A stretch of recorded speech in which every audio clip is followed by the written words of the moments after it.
अस्सलाम वालेकुम नाज़रीन। इराक के साबिक सदर सद्दाम हुसैन की सिक्योरिटी पर ममूर 12 अमरीकी फ़ौजी उनकी ज़िंदगी के बेहतरीन दोस्त तो ना थे, ताहम वो उनके आखिरी अयाम में बेहतरीन साथी रहे थे। ये 551 मिलिट्री पुलिस कंपनियों से मुंतखब हुए थे और उन्हें सुपर 12 कहा जाता था। उनका कहना था कि जब सद्दाम हुसैन को फांसी देने वाले एहलकारों के सुपुर्द किया जा रहा था तो उनके तमाम मुहाफ़िज़ों की आंखों में आंसू थे। अपने एक साथी का हवाला देते हुए किताब के मुसन्निफ़ ने लिखा कि हमने सद्दाम को कभी भी नफ्सियाती मरीज़ और कातिल के तौर पर नहीं देखा, हम उसे ग्रैंड फादर के तौर पर देखते थे। सद्दाम अपने आखिरी दिनों में अमेरिकी गुलकार के गाने सुना करते थे। वो मीठा खाने के बहुत शौकीन थे और हर वक्त उन्हें मुनफरिद खाने का दिल करता था। आखिरी अयाम में सद्दाम का दूसरों के साथ रवैया बहुत नरम था और उन्होंने ये तासुर नहीं छोड़ा कि वह बहुत जालिम हुक्मरान थे। इन्हें बागबानी का भी शौक था। सद्दाम अपनी खुराक के हवाले से भी बहुत हसास थे। नाश्ते में पहले आमलेट फिर ताज़ा फल खाते थे, लेकिन अगर आमलेट कहीं से भी टूट जाता तो वो इसे खाने से इनकार कर देते थे। सद्दाम के मुहाफ़िज़ों को हुक्म दिया गया था कि वो उससे करीब न जाएं, लेकिन जैसे जैसे वक्त गुजरता गया मुहाफ़िज़ों की सद्दाम से दोस्ती बढ़ती गई। पहली जेल बगदाद में मौजूद इंटरनेशनल ट्रिब्यूनल का तहखाना और दूसरी शुमाली बगदाद में मौजूद इनका महल थी। ये महल एक जजीरे पर था जिस तक पहुंचने के लिए पुल का इस्तेमाल किया जाता था।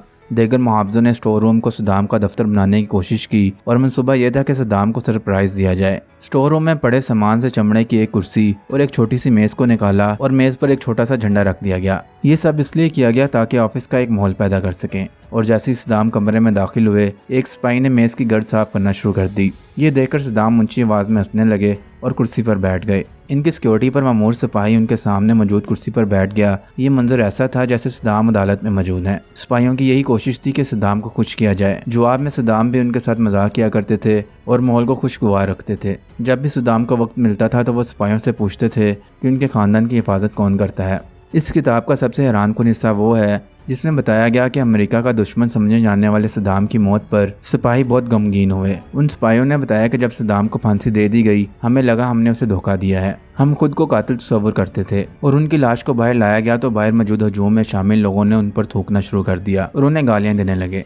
12 में से एक ने कोशिश की कि वो हजूम को ऐसा करने से रोकें, ताहम उनके साथियों ने इसे वापस खींच लिया। अपने आखिरी अयाम में सद्दाम को तवक्का थी कि उन्हें फांसी नहीं दी जाएगी। 30 दिसंबर 2006 को सद्दाम हुसैन को सुबह 3 बजे उठाया गया। उन्हें बताया गया कि उन्हें कुछ ही देर में फांसी दे दी जाएगी। अपनी फांसी से कुछ ही देर पहले सद्दाम ने एक सिपाही को बाहर बुलाया और अपनी कलाई पर बंदी घड़ी इसे दे दी। अब भी जॉर्जिया में उसके घर में वो घड़ी महफूज है। सद्दाम अपनी जिंदगी के आखिरी लम्हात में सुकून से सरशार थे और उनके होंठों पर मुस्कुराहट छाई होती थी। सद्दाम हुसैन ने अपनी मनपसंद का नाश्ता तलब किया और उसके बाद वजू करके नमाज फजर अदा की। फिर वो फांसी के फैसले पर अमल दरामद के इंतजार में अपने बिस्तर पर बैठकर कुरान करीम की तिलावत करने लगे। अमरीकी फौजी एहलकार सद्दाम की मुस्कुराहट से बहुत ज़्यादा खौफ महसूस कर रहे थे और मौत का सामना करते हुए सद्दाम के इंतहाई सुकून के सबब उन फौजियों का गुमान था कि अनकरीब कोई बम धमाका कर दिया जाएगा। सद्दाम ने एक पहरेदार से बड़ा गर्म कोट तलब किया क्योंकि वो नहीं चाहते थे कि सर्दी से कपकपाती हालत में नमूदार हों और उसकी अवाम ये गुमान कर लें कि इनका साबिक सदर मौत से खौफजदा है। सद्दाम हुसैन मुस्कुराते रहे यहाँ तक कि कलमा शहादत दुहराते हुए दुनिया से रुखसत हो गए। साबिक इराकी सदर सद्दाम हुसैन की यह मुस्कुराहट उनकी मौत के बाद भी एक पहेली बनी हुई है। सद्दाम हुसैन के जिस्म को उनके आबाई कस्बा लजवा में दफन किया गया, फिर उस पर मकबरा बना दिया गया। अमेरिकी सदर जॉर्ज डब्ल्यू बुश ने खुद साबिक इराकी सदर की लाश को